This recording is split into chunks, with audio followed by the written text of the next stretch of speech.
He leaned in close enough that I could feel his breath on my cheek and said quietly that I should not make a scene today. And in that moment, I understood that I was already the scene he was worried about. I did not answer him. I nodded because that was the sound he expected from me now. The room was full of people and music and moving bodies, yet everything inside me went still, like a house after the power has gone out. I stood there with my hands folded and watched him turn away as if the small space between us had been cleared of an obstacle. No one else noticed. That was the hardest part. I had imagined many ways this day might hurt, but I had not imagined it would be done so efficiently. I stayed where I was for a while, near the edge of the room, letting the noise wash over me without touching. I reminded myself to breathe normally, to keep my face calm, to remember that I was a guest here.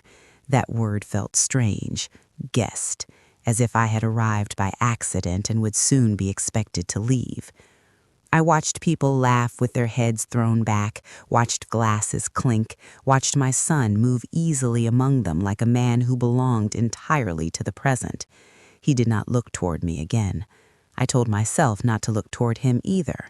There is a kind of dignity in not chasing what has already stepped away. When I sat down, the chair felt colder than the others, or perhaps my body was simply noticing things it usually ignored. I placed my purse at my feet and rested my hands on my knees the way I used to when waiting in offices or stations, places where patience was required and questions were not encouraged. I listened to conversations that skimmed past me without landing. Someone asked where the restroom was, someone complimented the flowers, someone mentioned the weather. I answered when spoken to and kept my voice even. I have learned that a steady voice keeps people comfortable, and I did not want to trouble anyone. The clock on the far wall caught my attention then. I am not sure why. It was an ordinary clock, nothing decorative, but I found myself checking it again and again. Time has always been something I notice. When you reach a certain age, you become aware of how it gathers behind you and thins out ahead. I watched the minute hand move and thought about how much effort it takes to keep moving without complaint. I told myself I would stay until midnight. I did not announce this to anyone. It was not a plan so much as a decision made quietly, the way some decisions are, without witnesses or ceremony. I thought about leaving earlier. The idea passed through me more than once. I imagined the drive home, the familiar streets, the porch light waiting. But leaving felt like agreeing with something I had not been asked about. It felt like confirming that my presence was optional in a way that could not be undone. So I stayed. I stayed and watched my son dance with his new wife, his face open and unguarded in a way I had not seen in years. I tried to be glad for him, I truly did. There was a time when his happiness was the clearest thing in my life, the thing I measured all other days against. As the evening moved on, I noticed small things. The way people avoided the empty chair beside me, the way servers cleared plates without asking if I was finished, the way the music grew louder as if to cover gaps that were not meant to be noticed. I felt myself becoming smaller, not physically, but in the sense that I was folding inward, taking up less space than before. This is something older women learn to do without being taught. We learn when to step aside, when to soften our edges, when to become agreeable shapes. I remembered the invitation arriving weeks earlier, thin and formal, addressed correctly but without warmth. I had placed it on the table and stared at it for a long time before opening it, as if it might speak first. I had told myself not to read too much into it. I had told myself many things over the years. On the morning of the wedding, I had dressed carefully, choosing clothes that would not draw comment. I had looked at myself in the mirror and practiced a smile that did not ask for anything. That smile was still on my face now, though it felt heavier with each passing hour. Someone made a speech praising my son for becoming the man he is today. I listened closely, wondering if any part of that man still recognized me. I clapped when others clapped. I kept my eyes dry. Crying would have required explanation, and I was tired of explaining myself to people who had already decided what I was. The word difficult hovered around me like a rumor. I could feel it even when no one said it aloud. As the night deepened, the room began to thin. Children grew tired, shoes were removed, laughter became looser, less careful. I remained where I was, a quiet constant in a space that was slowly shedding its layers. I felt the ache in my back, the dull protest of my knees, and welcomed it as something solid to hold on to. Pain that you can name is easier than pain that stays vague. I thought about my house then, about the drawer where I keep important papers, about habits formed over decades that do not vanish just because someone stops looking at you. I thought about how long I had been practicing patience without calling it that. Midnight felt closer now, not just on the clock, but in my body, like a held breath nearing release. I did not know what would happen when it arrived. I only knew that I was not ready to leave before it did, and that knowledge sat with me, steady and unresolved, as the final songs began to play. The music softened, slipping into slower songs that seemed to stretch the evening rather than push it forward. A few couples swayed near the center of the floor. I watched them without envy. What I felt was not jealousy but distance, as if I were watching something through glass. My son danced with his wife, his hand steady at her back. He looked at ease in a way I had not seen since he was young. That ease should have pleased me, and in some quiet corner of myself it did, but it also confirmed something I had been avoiding. He did not need me to feel whole, and he did not want me nearby while proving it. I thought about leaving again. The idea rose and fell like a wave. Each time, something held me in place. It was not stubbornness. It was not hope. It was a need to see the night through, to know how it ended before I carried it home with me. I have learned that unfinished things can echo longer than painful ones. So I stayed, letting the hours lay themselves out in front of me without interruption. Around 11, the room grew quieter. The band began to pack up. The lights brightened slightly, losing their flattering softness. Conversations became more practical, more grounded. Someone complained about traffic. Someone searched for a lost jacket. I watched my son confer with the venue staff, his posture relaxed, his voice confident. I realized then that he had not once checked on me. The realization did not shock me. It settled slowly like dust, coating everything evenly. I wondered if he assumed I had already left. The thought was both relieving and heavy. Relieving because it meant my absence would not be questioned. Heavy because it meant my presence had not been registered. I sat with that feeling and examined it carefully, the way I used to examine my son's face when he was ill, looking for signs that told me what he could not say. This feeling told me that something had been shifting for a long time, and tonight was not the cause, but the confirmation. I remembered nights when I waited for him to come home as a teenager, listening for the sound of his car, pretending to read while the clock crept forward. Waiting has been threaded through my life in ways I did not fully understand until now. Waiting can be an act of care, but it can also become a habit that others rely on without gratitude. I wondered when my waiting had stopped being noticed. The clock read 11:30. Midnight felt close enough to touch. I adjusted my coat and felt the weight of my purse at my feet, grounding me. I thought about my house again, about its quiet order, about the way I keep things where I can find them. There are comforts in that predictability. There are also truths hidden in drawers that are not opened often. I felt a faint tightening in my chest at that thought, not fear exactly, but awareness. My son walked past me once more, laughing with a friend. His laughter sounded free. I did not begrudge him that. I only wished it did not require my silence to exist. He did not look at me this time. I let him pass without turning my head. There is a point at which looking becomes asking, and I was done asking for the night. As the last guests drifted out and the staff began stacking chairs, I remained seated, one of the few still there. Midnight hovered just ahead, an hour that belongs neither to what was nor to what will be. I felt tired but alert, as if something in me had been waiting for this narrowing of the room. I did not know what I expected to happen when the clock finally turned, only that leaving before then would leave something unfinished, and I was not willing to carry that kind of quiet with me yet. The invitation had arrived on a Tuesday afternoon, slipped through the mail slot and landing on the floor with the soft sound of paper meeting wood. I remember that sound clearly because I was sitting at the table with a cup of tea I had already forgotten to drink. I did not rush to pick it up.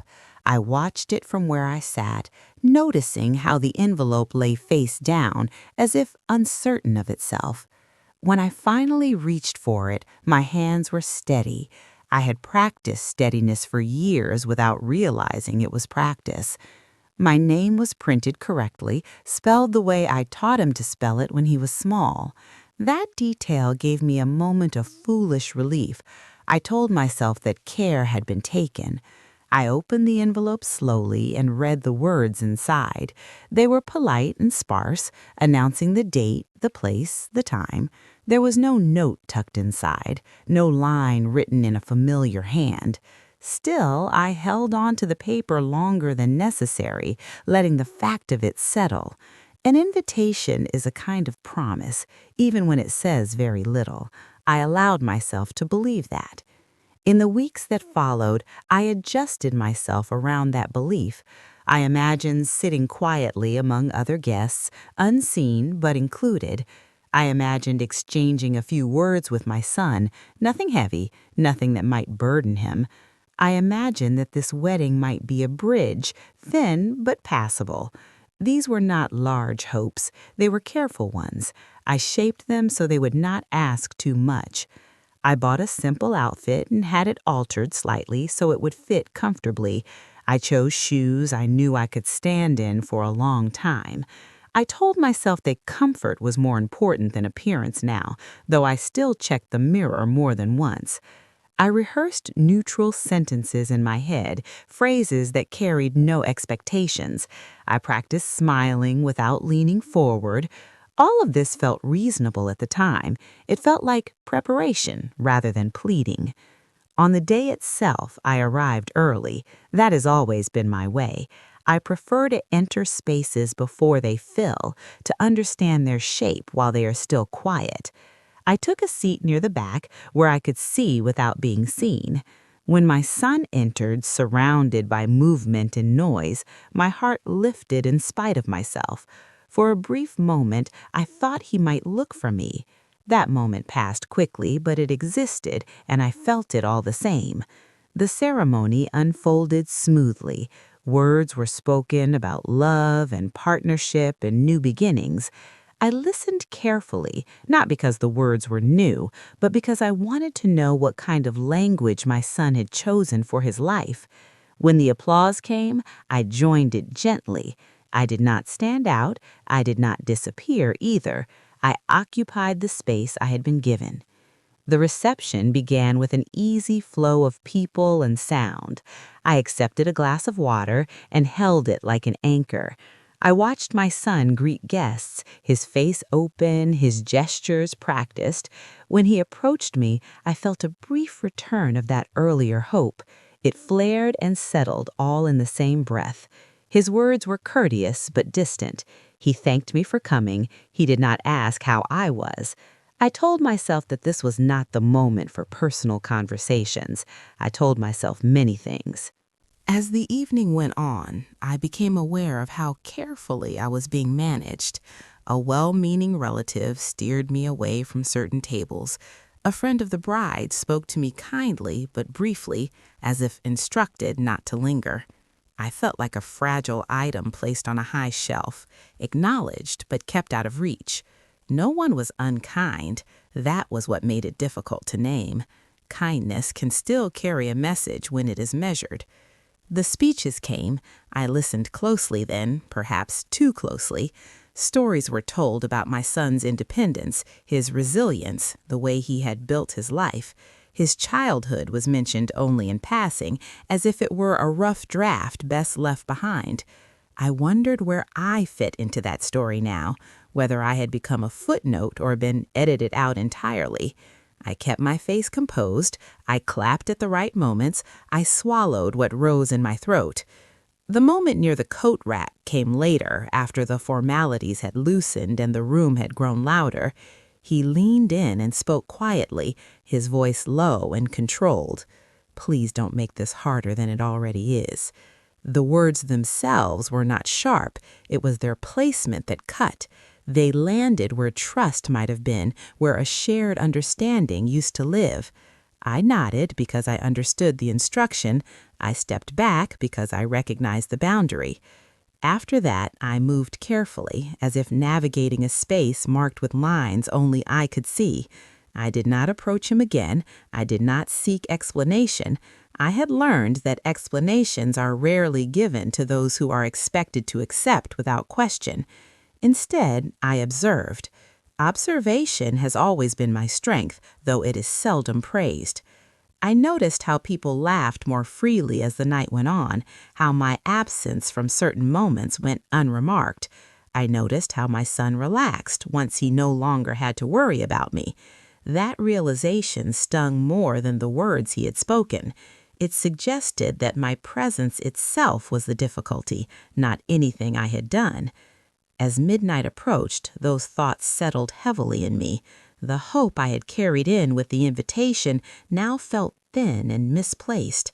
I understood then that the invitation had not been an opening, but a formality, a box to be checked. I sat with that understanding and let it settle, because denying it would only extern the ache. Midnight was drawing closer, and with it a sense that this night was not finished with me yet, even if my son believed it was.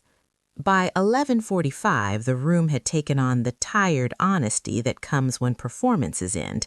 The laughter no longer reached for attention. It rose and fell naturally, without effort.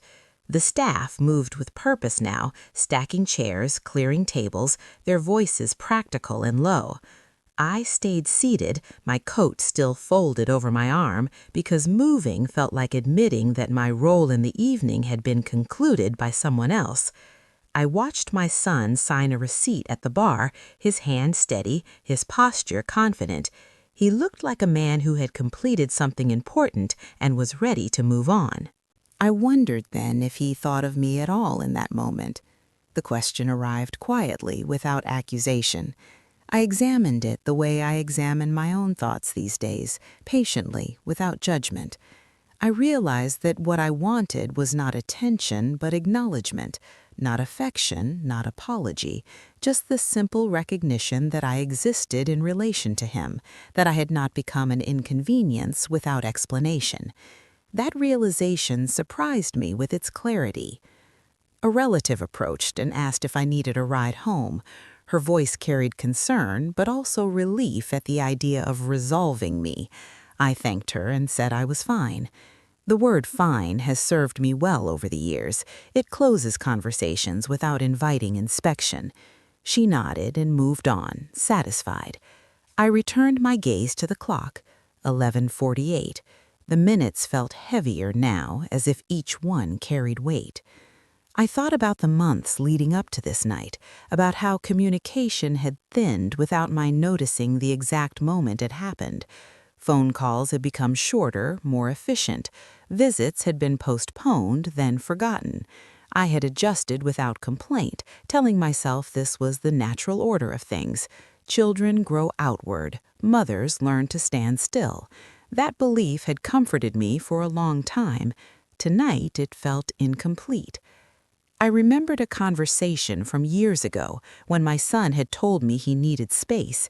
He had said it carefully, as if delivering news rather than making a request.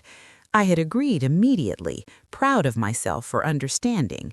I had not asked what space meant or how long it would last. I had simply stepped back, trusting that he would step forward again when ready. Waiting can look like trust when viewed from the right angle. It can also look like disappearance. The clock read 11:52.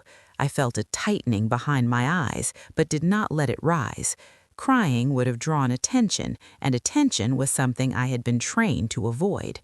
Instead, I focused on small details, the pattern in the carpet, the faint hum of the lights, the way my hands rested in my lap, familiar and calm. These were things I could control. My son passed near me again, this time alone. He hesitated just slightly, as if considering whether to speak. The hesitation was brief. He nodded once, a gesture that could be interpreted many ways, and continued toward the door with his wife. They spoke quietly to each other, their heads inclined together. I watched them leave the room, watched the door close behind them. Something in me shifted then, not sharply but decisively. The night had chosen its direction. I was one of the last guests left. The staff did not rush me. They worked around me with practiced neutrality. I appreciated that.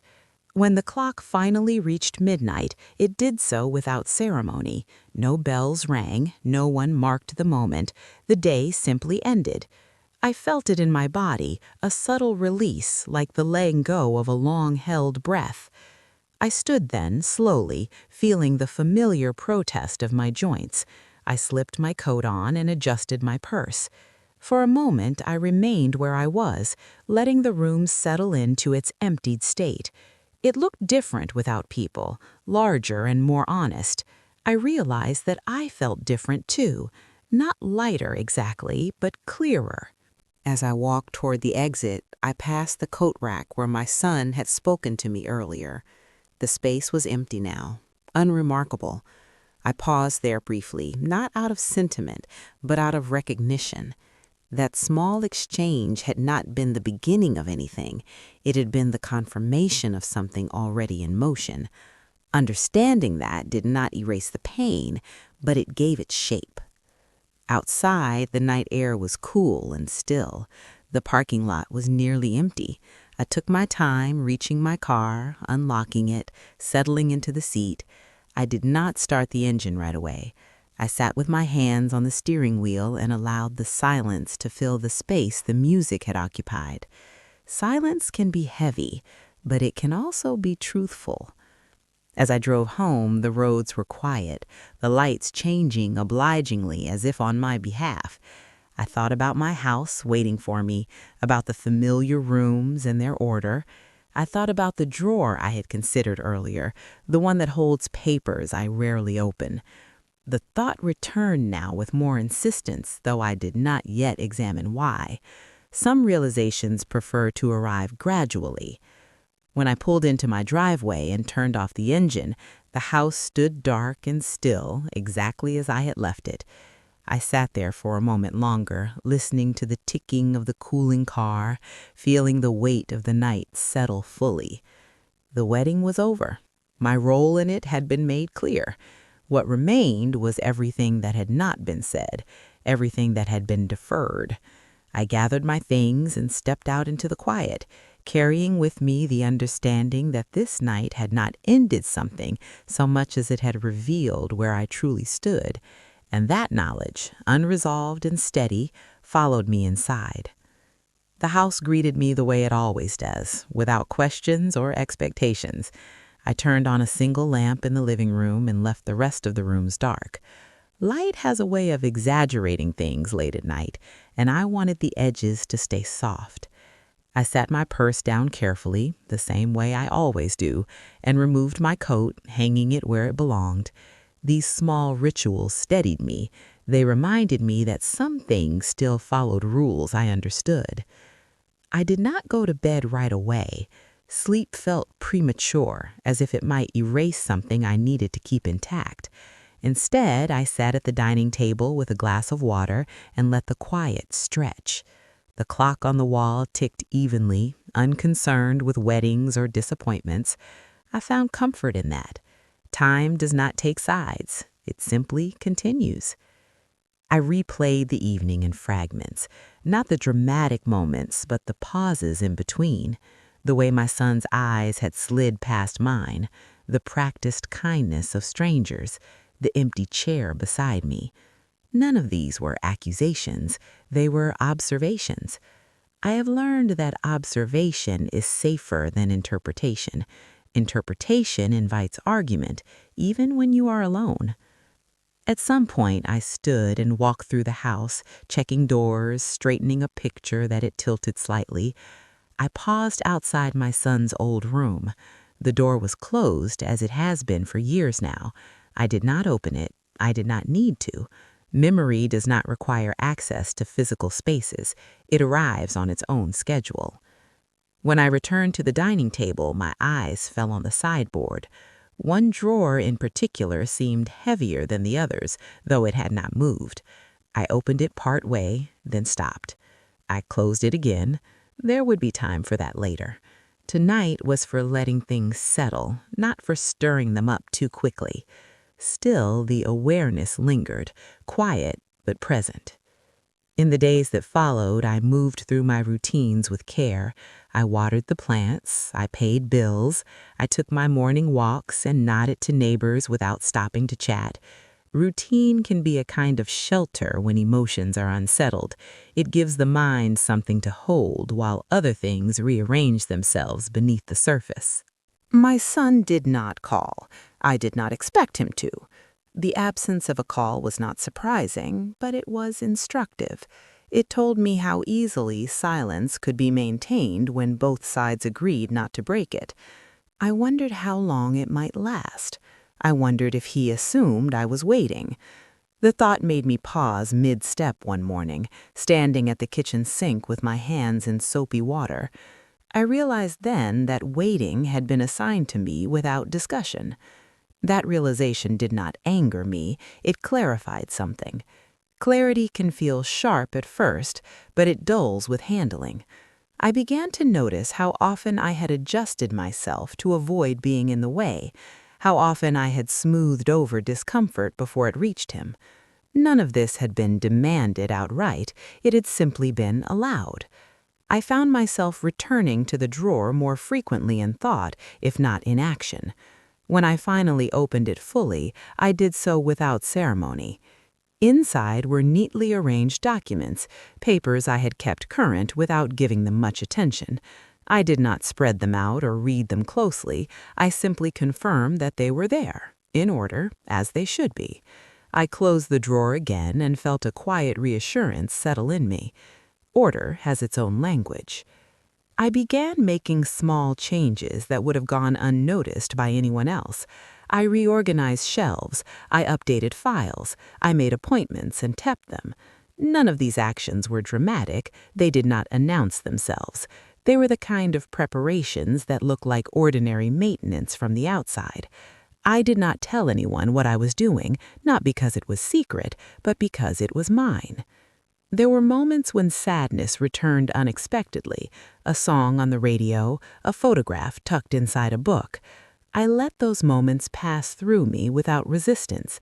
Resisting them would have given them more power than they deserved. I reminded myself that grief does not always arrive loudly. Sometimes it simply sits beside you and waits to be acknowledged. One afternoon, a letter arrived from my son.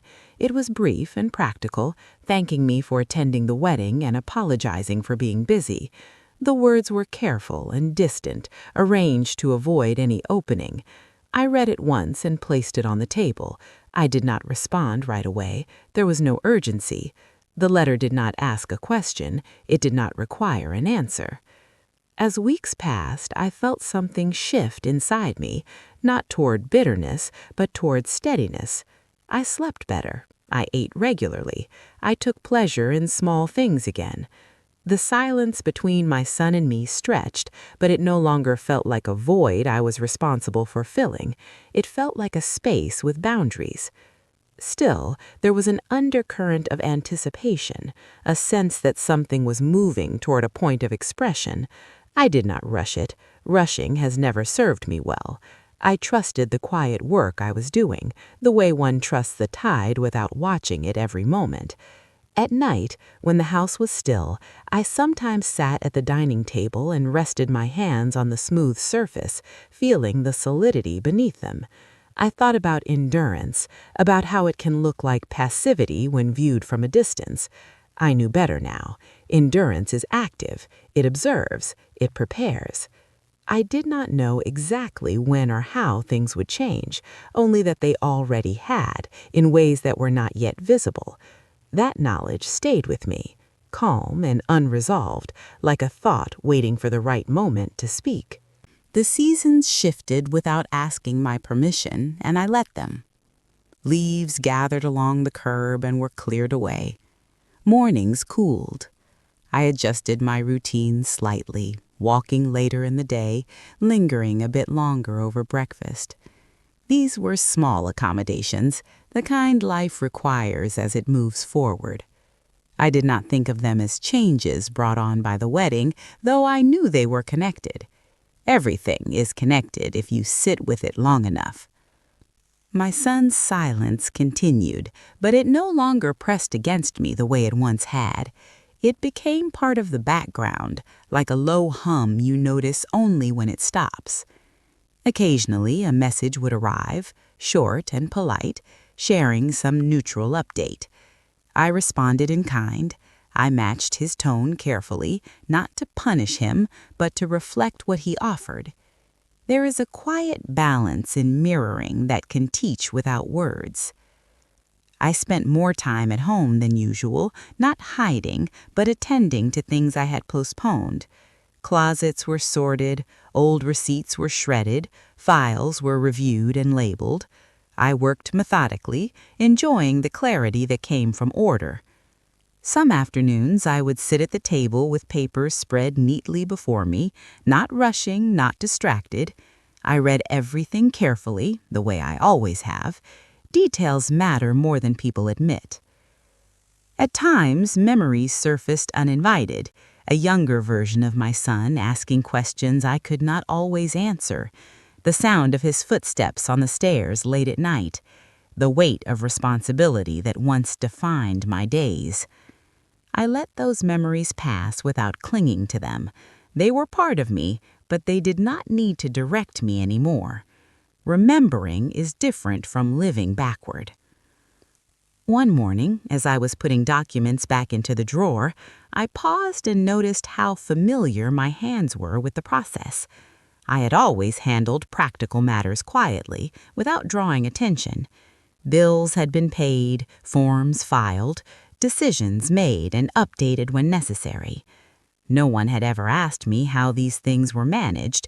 They had simply benefited from the results. I did not resent that. I simply acknowledged it.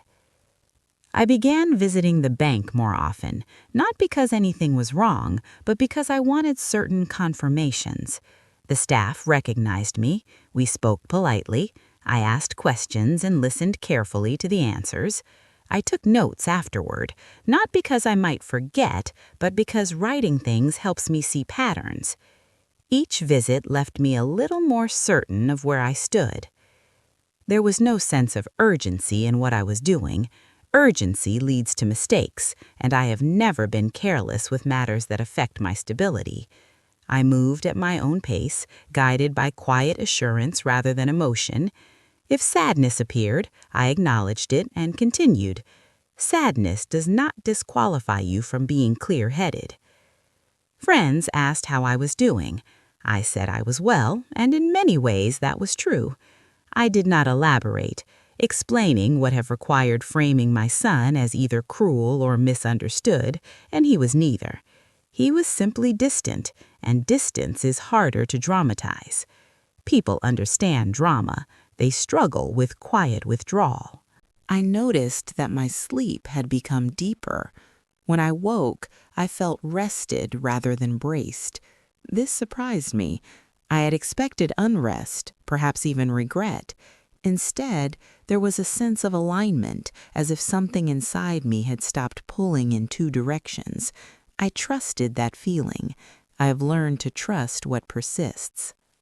Occasionally, I imagined what my son believed about me during this time. Did he think I was waiting, quietly hurt, hoping for repair? Did he assume I would adapt, as I always had, smoothing the edges of his choices? The questions arose and passed. Speculation was unnecessary. What mattered was what I knew to be true. One afternoon, I received a notice in the mail, the kind that prompts immediate attention. I read it carefully and set it aside, not alarmed but attentive. Later, I retrieved several documents from the drawer and compared dates and terms. Everything aligned as expected. I felt a familiar sense of competence settle over me. This was territory I understood. I continued to observe not just my surroundings, but myself. I noticed that I was standing a little straighter, that I spoke with more certainty when I did speak, that I no longer softened my statements out of habit. These were subtle shifts, but they were real. They came from knowing where I stood, even if others did not yet see it. There were moments when I considered initiating a conversation with my son, laying everything out plainly. The thought passed. Plainness requires readiness on both sides. I sensed that forcing clarity too soon would only invite defensiveness.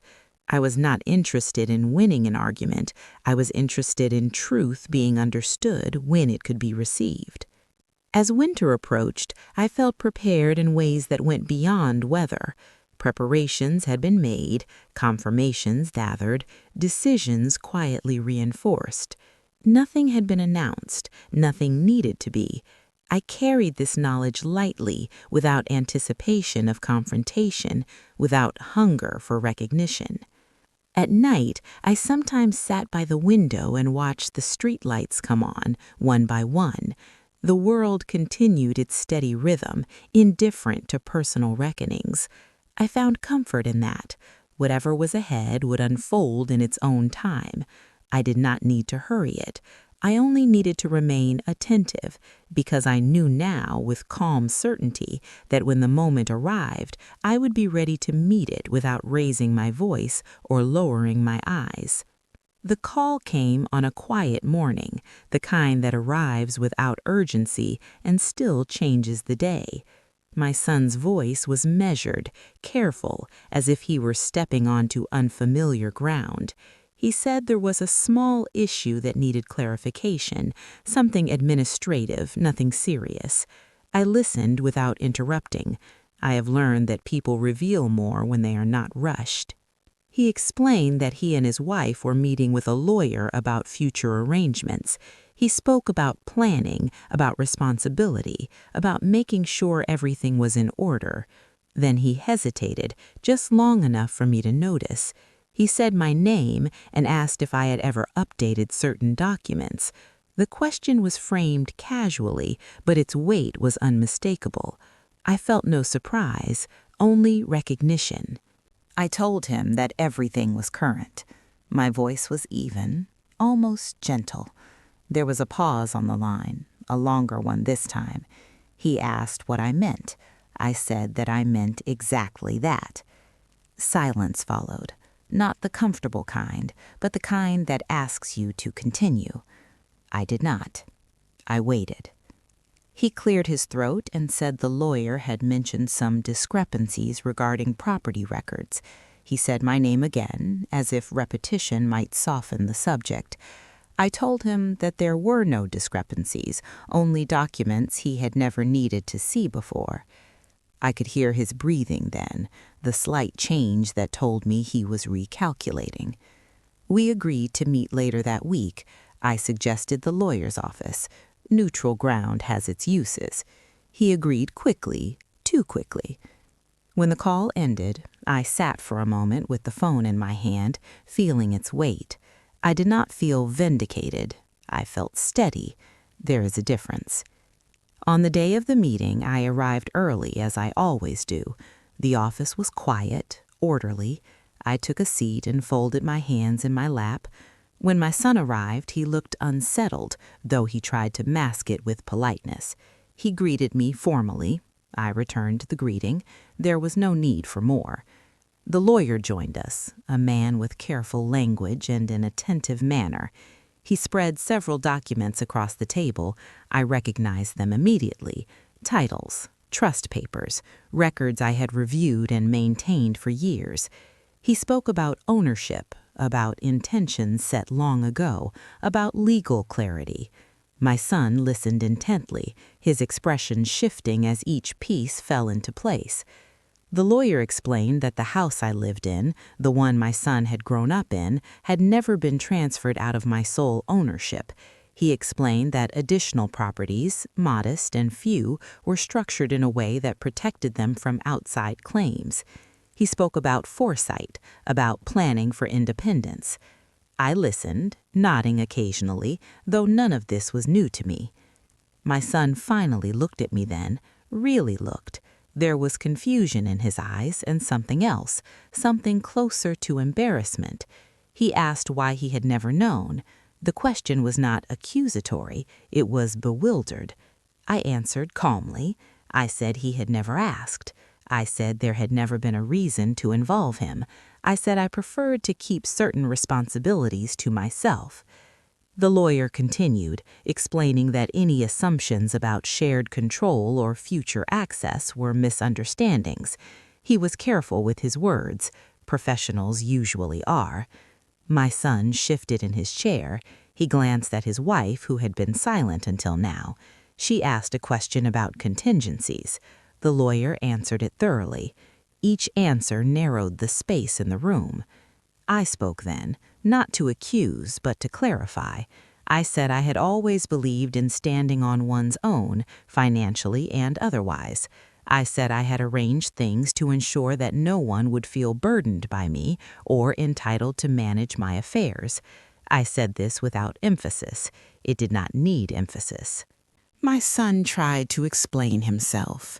He spoke about concern, about planning ahead, about wanting to avoid complications. I listened. When he finished, I said I understood. Understanding does not require agreement. I said I had taken care of everything precisely so there would be no complications, not now, not later. The room was quiet after that. The lawyer gathered the papers, satisfied that his role had been fulfilled. He asked if there were any further questions. No one spoke. We stood, shook hands, and exchanged polite goodbyes. Outside the office, my son hesitated, as if searching for the right words. I waited, not impatiently, but without expectation. He said he had not realized how much I had managed on my own. The statement was factual, almost tentative. I nodded. Realization often arrives late. He asked if I had been angry. I considered the question carefully. I told him no. Anger would have required more engagement than I was willing to give. I told him I had simply adjusted. He looked at me then with something like respect, though it was threaded with discomfort. I recognized that look.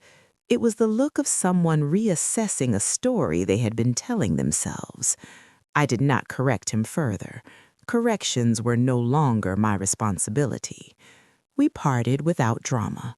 No voices were raised, no apologies were offered, none were requested.